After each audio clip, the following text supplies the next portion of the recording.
सभी साथियों को एक बार फिर से जय हिंद, वंदे मातरम, जय श्री राम। तो अपना अमिताभ घोष चल रहा है second grade Indian English writer में। इसका एक पार्ट पर वीडियो हम पहले अपलोड कर चुके हैं। तो उस पार्ट में जो है हमने अमिताभ घोष से रिलेटेड जितने भी बुक्स हैं, एसेस, नॉवेल्स या जो भी उन्होंने लिखा है वो सारे के सारे हमने स्टडी कर लें। इसके अलावा अवार्ड्स जो उन्होंने रिसीव किए हैं, अवार्ड्स और ऑनर्स, वो सब में हमने उस वीडियो में देख लिए। अब इस वीडियो में हम बात करने वाले हैं आगे जो अमिताभ घोष का जो थीम है उनकी राइटिंग्स की, वो क्या है। और इसके अलावा उनके बारे में जो जनरल फैक्ट्स हैं, जैसे वो जर्नलिस्ट है, एजेइस्ट है और प्रोफेसर ऑफ इंग्लिश लिटरेचर हैं, ये सब चीज़ें हम पढ़ने वाले हैं। इसके अलावा जो उनका जो साहित्य एकेडमी अवार्ड मिला है द शेडो लाइंस के लिए, तो उसको हमें थोड़ा सा डीप स्टडी करना है ताकि वहाँ से कोई क्वेश्चन बन जाए तो वो हम छूटे नहीं।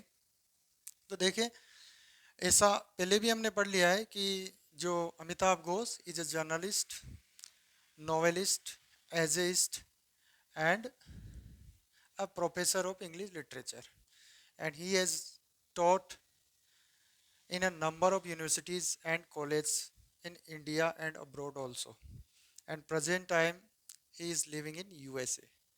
और दूसरी बात क्या है कि गुरुदेव रविंद्रनाथ टैगोर, क्योंकि बंगाल में ही इनका कलकत्ता में जो है जन्म हुआ है अमिताभ घोष का 1956 में।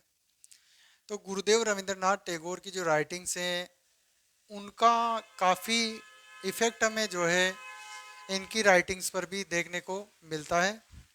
और ये भी जो है अपनी राइटिंग्स में जो है हमेशा नेचर की बात करते हैं और नेचुरल सराउंडिंग्स की बात करते हैं, यूनिवर्सल ह्यूमैनिटी की बात करते हैं, जो कि हमें गुरुदेव रविंद्रनाथ टैगोर के नॉवेल्स और उनके जो प्ले उन्होंने लिखे हैं उसमें भी देखने को मिलता है। इसके अलावा जो है ये आप देख सकते हो, जैसे Amitav Ghosh born in Kolkata in 1956 is a well known novelist, essayist, journalist and a professor of English literature. Writings of Rabindranath Tagore has a great impact on his books, which take the readers into a world of mystery and beautiful natural surroundings। जो उनकी books लिखी है अमिताभ घोष की, वो क्या है कि writers को एक मिस्ट्री की रहस्य की तरफ ले जाती है और ब्यूटीफुल नेचुरल सराउंडिंग्स में उसमें देखने को मिलती है। स्टोरी के अंदर स्टोरी उनकी कहानियों में चलती है, ये उनकी राइटिंग्स की खासियत है, फीचर है ये एक।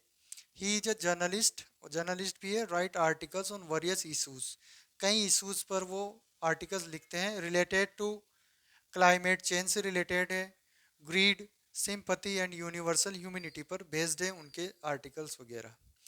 अब बात कर लेते हैं इनके जो सबसे डेब्यू नॉवल है the Circle of Reason. The Circle of Reason का is the story of Nachiketa and his uncle Balram. The Circle of Reason is the story of Nachiketa, जिसका निक नेम है आलू, एंड हिज अंकल बलराम। बस इतना काफ़ी है हमारे लिए जानना, क्योंकि डेब्यू नॉवल है इनका, स्टार्टिंग नॉवल यही है। और द कलकत्ता क्रोमोसोम जो एक साइंस फिक्शन है, जो कि एक साइंटिस्ट की कहानी है सर रोनाल्ड रॉस की। अब आगे चलते हैं।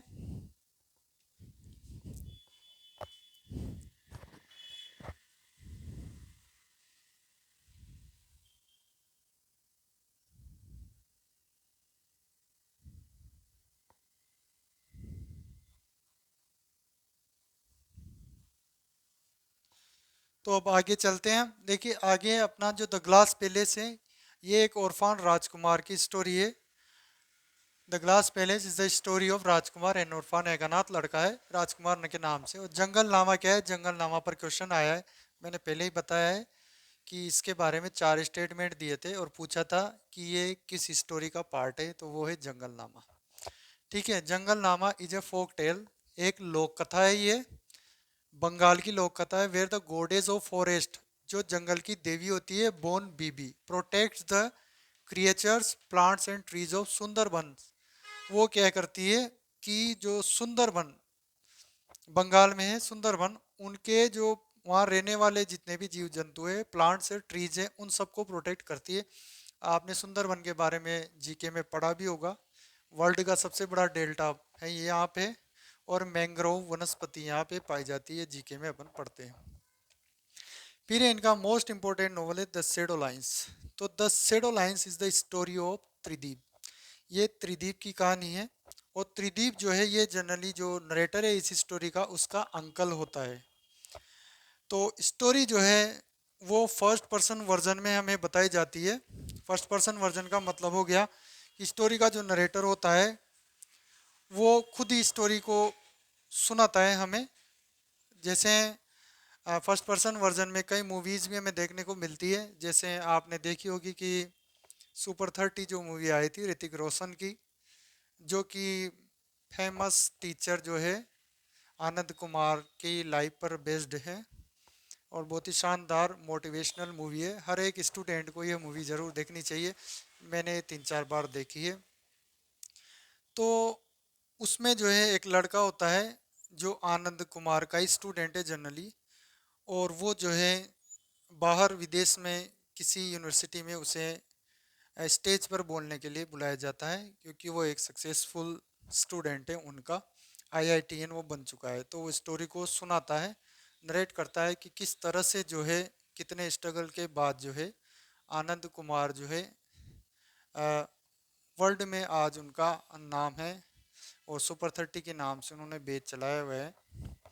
आपने देखी भी होगी, आप जानते होंगे, ठीक है। तो इसी तरह से फर्स्ट पर्सन वर्जन में जो है नरेटर सुनाता है और नरेटर से रिलेशन होता है त्रिदीप का। त्रिदीप जो है नरेटर की जो ग्रैंड मदर होती है उसका नाम होता है थामा। ये थामा होती है एक इसमें,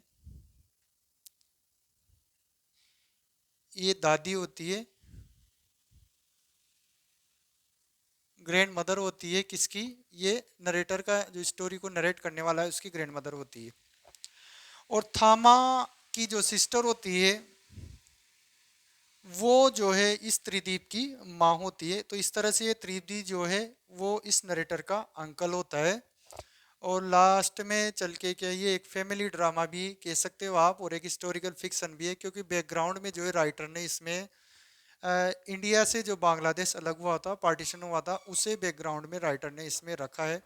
तो हिस्टोरिकल फिक्शन भी अपन कह सकते हैं। और जैसे अमिताभ घोष के ज़्यादातर जो नॉवेल्स हैं ये सारे के सारे हिस्टोरिकल बैकग्राउंड में चलते हैं, इसलिए हिस्टोरिकल फिक्शन इनका एक खास जोनर है अमिताभ घोष का। ये बात आपको याद रखनी है। और देखिए, is the story of Tridip who is the uncle of the narrator. Narrator का अंकल है वो। The story is told in first person version में सुनाई जाती है। It's a historical fiction. ये एक ऐतिहासिक फिक्शन है। अ फैमिली ड्रामा भी है। दोनों ही फैमिली के बीच में जो स्टोरी, त्रिदीप की माँ और त्रिदीप और नरेटर दोनों एक ही फैमिली से बिलोंग करते हैं। लेकिन त्रिदीप की जो फैमिली होती है वो पार्टीशन के बाद बांग्लादेश में चली जाती है और ये नरेटर जो है ये इंडिया में रह जाता है। ये लंदन भी जाते हैं, वहाँ भी रहते हैं। और जो ये जो त्रिदीप होता है इसके साथ क्या होता है कि बांग्लादेश में कोई राइट वगैरह होते हैं, दंगे, तो उसमें ये अल्टीमेटली मर जाता है। और ये नरेटर जो है इसको लास्ट में पता लगता है कि त्रिदीप ने जो है बचाने के लिए जो है इनकी फैमिली को प्रोटेक्ट करने के लिए अपनी जान दी है। इसी तरह की कुछ स्टोरी है। ये एक फैमिली ड्रामा भी है और हिस्टोरिकल फिक्शन है, बस इससे ज़्यादा हमें याद नहीं रखना है। और पूछा जा सकता है ऐसा क्वेश्चन कि अमिताभ घोष क्या नहीं है। जैसे Amitav Ghosh is a novelist है, एजेइस्ट है, और वो प्रोफेसर भी है इंग्लिश लिटरेचर के। लेकिन वो स्टोरी राइटर नहीं है, उन्होंने स्टोरीज नहीं लिखी है, नॉवेल्स, ऐसे आर्टिकल्स वगैरह लिखे हैं, जर्नलिस्ट भी है।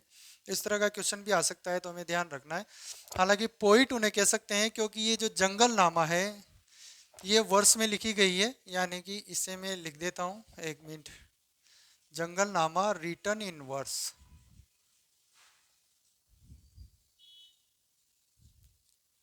यानी कविता के स्टाइल में ये जो जंगलनामा लिखी गई है। और ये एकमात्र इनकी बुक है जो वर्ष में लिखी गई है अमिताभ घोष की। बाकी सारी बुक्स जो है ये सब जो है डेस्क्रिप्टिव है, तो प्रोज में लिखी गई है। तो अब आप देख सकते हो, ठीक है। अब अपना जो है अमिताभ घोष जो है हो चुका है कंप्लीट, और इसमें कोई क्वेश्चन जो है मुझे पूरा विश्वास है कि यहाँ से जो अपन ने मैटर इसमें पढ़ा है वहाँ से क्वेश्चन आपके बचकर जाने की कोई संभावना नहीं बनती है। तो मिलते हैं फिर नेक्स्ट वीडियो में। और अमिताभ घोष के बाद जितने भी अब ये 7 राइटर हो चुके हैं और 8 अपने बचे हैं, उसे भी हम जल्दी जनवरी के महीने में कर लेंगे। आप इस मैटर को कंप्लीट पढ़ें और अच्छे से रटने का ऐसे प्रयास करें, क्योंकि एग्ज़ाम में हमारे पास कोई ऑप्शन नहीं है रटने के सिवा, और हमें उसे समझना ही होगा। बहुत से जैसे टीचर होते हैं, अपने आदरणीय गुरुदेव कहते हैं कि भाई कंसेप्ट क्लियर हो, लेकिन ये एक तरह का जीके है, इसमें कंसेप्ट नहीं है, इसको हमें रटना ही है, इसका कोई इलाज नहीं है। मैंने इसको ट्रिक्स वगैरह से रटा था और ट्रिक्स ने मेरी काफ़ी हेल्प भी की थी। अगर ज़रूरत होगी तो मैं इनके वर्क्स के लिए आगे जो है 2-3 राइटर पदों में बना चुका हूँ, और इन पर भी कोई एक ट्रिक जो बना दूंगा जिससे सारे के सारे जो इनके वर्क्स हैं, जो 10-15 जो इम्पोर्टेंट है, जैसे द सर्कल ऑफ रीजन है, द ग्लास पैलेस है, द शेडो लाइन्स है, सी ऑफ पॉपीज है, और रिवर ऑफ स्मोक है, फ्लड ऑफ फायर है, द हैंग्री टाइड है, तरह के जो कुछ इम्पोर्टेंट है उनको हम ट्रिक में ले लेंगे। तो आप सभी को धन्यवाद इस वीडियो को देखने के लिए, and see you again in the next video. बहुत बहुत धन्यवाद। जय हिंद।